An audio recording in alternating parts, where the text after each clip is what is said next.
Saints tight end Jimmy Graham gets arrested? Oh, my God. If you have not heard, Saints tight end Jimmy Graham was indeed arrested Friday in Southern California. We know that the New Orleans Saints have a game in exhibition play, week number 2 of preseason against the Los Angeles Chargers. They even had some joint practices. And, the Saints are staying at this beautiful resort out in Southern California.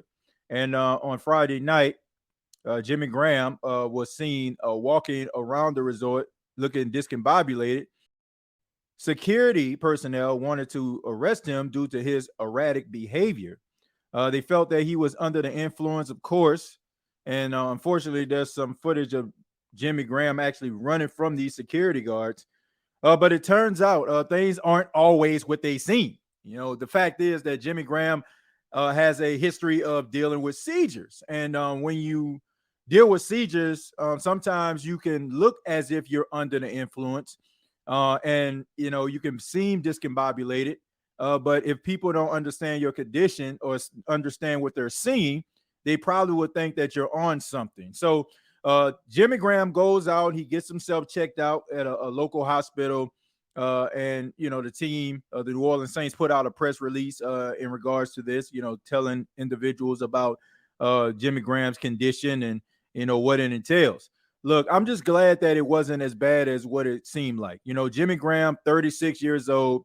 I want to say he's like going into his 12th season in the NFL. He is a fan favorite of New Orleans Saints faithful. Me personally, I'm not the biggest Jimmy Graham fan. I feel like, to me, he was a little bit overrated. And at times I feel like he was soft in certain situations. But all in all, I mean, he was a solid tight end for the New Orleans Saints. Had all different type of records. I think we remember back in 2012, when him and that offense broke all type of records, man. So the Saints having him back is huge for the Who Dat Nation. And, this right here is unfortunate. Individuals that dealing with seizures, it's a very, very dangerous thing. It's important that people understand these conditions, and I'm just glad that Jimmy was able to get the help that he needs. I'm not going to get into running away from the cops, the law enforcement. All in all, it's a good thing. Jimmy Graham, in my opinion, as talented as he is, I felt like it still was going to be an uphill climb for him to be a consistent part of the offensive rotation. The fact that you have tight ends like Juwan Johnson, fact that you have tight ends like Foster Monroe, you got Taysom Hill playing a little bit of tight end, and you also have some young guys like Lucas Kroll coming up, and they're trying to solidify a spot. But, he brings that leadership to the team, of course. The fact that he's still 6'7", he's still a red zone threat. The Saints can use him in certain situations. So there is a place for him. But hopefully, once again, he gets healthy and he's able to go out there and give his best. He caught a couple passes in the first game, and it was looking promising. Then we have a little bump in the road here. So hopefully Jimmy Graham can, get back to a clean bill of health. And, I'm glad that this didn't end tragically.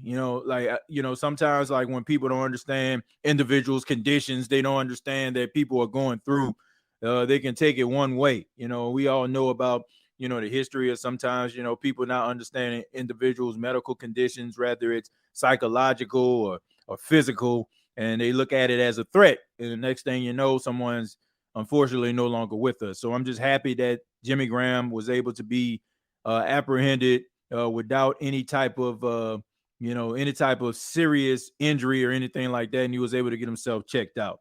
But let's go ahead and fast forward to the New Orleans Saints versus Los Angeles Chargers game.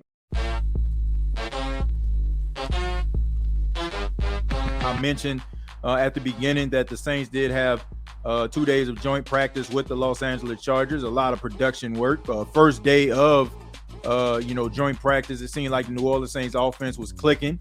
Then there was a little bit of a sputter in the road, but, that comes with the territory, especially when you have a new offense that consists of a lot of guys who are relatively new and they're trying to understand one another. So it's going to have those little hiccups, but I think that the Saints are going to be able to get it all together. I think that they're going to be able to work it out. There's some players that I want to look at in this game versus the Chargers. One player to me would be A.T. Perry, the wide receiver out of Wake Forest, had 6 catches for 70 yards last week. He was a guy that opened a lot of eyes. Not really surprising to most Saints fans because him being drafted in the 6th round, and a lot of Saints fans knew about A.T. Perry. They kind of felt it was a steal. But the fact that he actually is as advertised, you want to see him build on that. And going up against some of the Chargers players, he's probably going to see a little bit more time. I'm talking A.T. Perry. He's probably going to see more time than he did last week to get himself like acclimated to the offense. You know, the first time you can catch lightning in a bottle. You can, you know, and everybody gets all excited and then you can't replicate it. But I do feel like he can replicate it, but I want to see it on the field. Someone else that I'm looking at, you know, Ellis Merriweather had a really good game last week versus the Chiefs, catching the ball out of the backfield. I think his first carry was just a halfback dive straight up the middle. He got about 12 or 13 yards on that play. Of course, it was called back because of holding. I want to say it was Nick Seldevery, if I'm not mistaken. But that just shows you that he has really good vision. And, you know, you have Kendre Miller, who has been dealing with an injury. Even though he was at practice, he was in a knee brace. So I don't expect to see him at all in this game. I don't see a reason why. But this opens up opportunities for guys like Merriweather. This opens up opportunities for other running backs within the system. You know, Darrell Williams, who just got there. It opens up opportunities for them to be able to be a part of the starting rotation and make the team. We know about Alvin Kamara being missed for 3 games at the beginning of the season due to suspension. So you need someone to be able to step up and be able to work alongside Jamal Williams to carry that load. So Ellis Merriweather could have a really good opportunity to spread his wings. Also, Jalen Smith, the linebacker who started his career with the Dallas Cowboys, was a really good linebacker. Him and Lathan Vander Esch was a really good 1-2 punch in Dallas. And, you know, he dealt with some injuries, Jalen Smith, and, you know, he started bouncing around, went to Green Bay, went to the Giants, and now he's with the New Orleans Saints. And I want to see what he can do because, you know, Demario Davis dealing with this calf injury is really concerning, you know, especially, you know, Demario Davis's age, and, you know, he's starting to get up there. He's getting into he's in double-digit years and as an NFL pro. So you want to be able to find somebody to be able to complement him. And what better guy is an individual like Jalen Smith, a guy who has been there, done that, played in some really big games, and can be a really good mentor to some of the young linebackers in the Saints locker room. You know, guys like DeMarco Jackson, you know, guys, you know, like the Zach Barnes, you know, the Pete Warners, you know, those young guys that are going to see the field, but his expertise and his knowledge can be able to help them take their game to the next level and allow them to be able to see the field in ways maybe they didn't see it in the beginning. So Jalen Smith, I would love to see what he does with his reps. Malcolm Roach is having a really good camp. Everybody's talking about his development, his understanding of the system going into his 4th season, him looking more athletic, a little bit more quicker, faster, understanding the assignment. So I want to see what Malcolm Roach can actually do in the game. So many other individuals as well. You know, what's going to happen with the cornerback position. You're not going to have Marshawn Lattimore. He's dealing with an injury that could have been serious. Luckily, it wasn't, because especially since we've heard all the positive things and how Marshawn Lattimore is approaching camp and how this is the best camp of his 7-year career in the National Football League. So you don't want to miss him.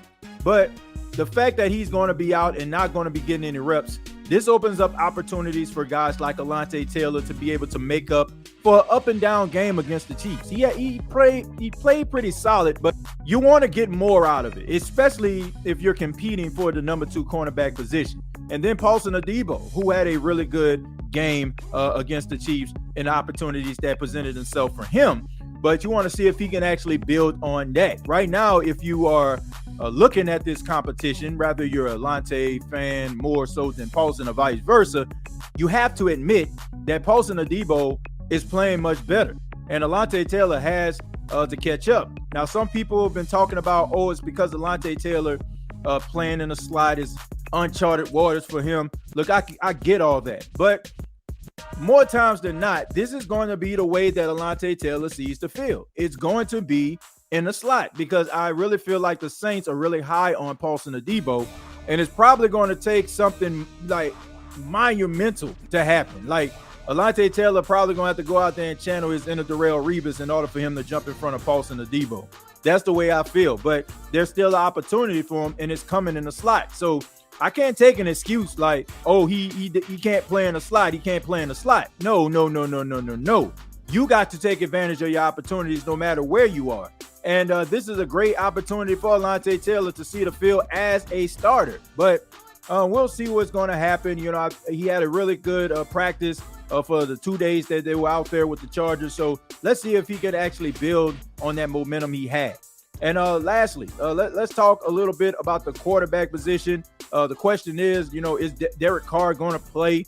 If I was the New Orleans Saints, I would have Derek Carr playing, especially since I've heard on the second day of joint practice, the offense was kind of sputtering a little bit. You know, you want to be able to get those reps. You want to be able to build that camaraderie as much as you possibly can. And even though if it's one series or two series or even a quarter, you want to make sure that you're building on this momentum. You know, Derek Carr, who was 6 of 8 for 70 yards or something like that, if I'm not mistaken, in the first game. I mean, he looked really good, high completion percentage, was able to deal in some third down situations, got into the red zone, was able to punch it in, throw the pass to Keith Kirkwood.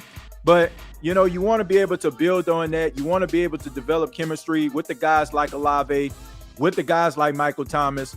You want to be able to build on things like that. So want to see what the offense can possibly do. Let's get some more reps from the offensive line. Started off really good, you know, but as the game went on, it seemed like they kind of took a step back.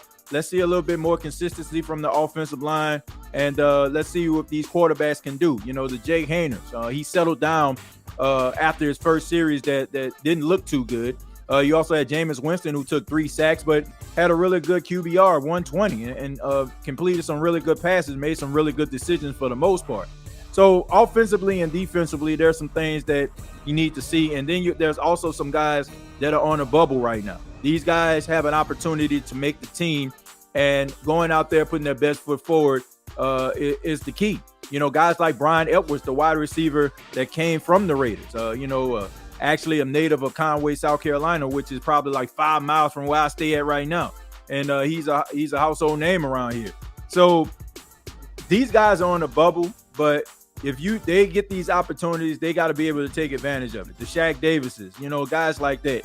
And A.T. Perry can actually build himself up the depth chart, you know, because even though Rashid Shaheed is looking like that number 3, well, he's not out there and he's dealing with that groin injury. So every rep that you're taking and the more experience that you're getting in real game time is going to be able to help you elevate your status, and you're probably going to be seen more and more on the field offensively because of the skill set that you possess. But the Los Angeles Chargers and the New Orleans Saints, I'm not going to do a prediction for this game because, quite frankly, it's preseason and who really cares about the score? Like, honestly, you just want to make sure that your starters get out of here unscathed. And you just want to make sure everybody is healthy. You know, you hate to see situations like my fellow alumni, Zaya Bowden for the New England Patriots, unfortunately went down, had to get carted off the field. Prayers up for that brother. You know, you hate to see situations like that in preseason play. These guys out here trying their best to make the team, putting their best foot forward. And unfortunately, situations happen like that. But we don't want to see that in the Saints game versus the Chargers, but we do want to see some productive work. And hopefully the Saints can get it done and give us something that we can actually build on going into the final game of preseason versus the Houston Texans.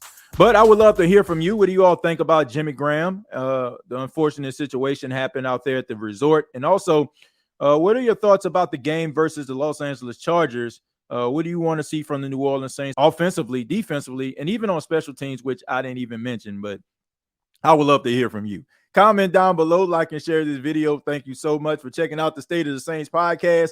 And yes, we will be going live after the game. I will be taking phone calls and getting your opinion about the game versus the Los Angeles Chargers. I want to hear from you. I know it's been a while since I did a live show, but I'm actually enjoying doing shows like this. It gives me more opportunity to do more shows. And of course, like I mentioned, man, just a lot of things going on behind the scenes, man. Just trying to make sure that I'm creating great content, not just, for the New Orleans Saints, but all different podcasting that I do, which is the Therapy Couch podcast that is available every Friday, and also the Gumbo Pod Sports podcast, in which I'm doing that focusing on all NFL teams and all of sports, as well as me being a media person for the Coastal Carolina Chanticleers this season, man. So a lot going on over here, but definitely going to continue to talk Saints football and giving it to you. Previous episodes available on Apple Podcasts, Spotify, iHeartRadio, and Anchor FM. Till next time, all I got to say is, who dat?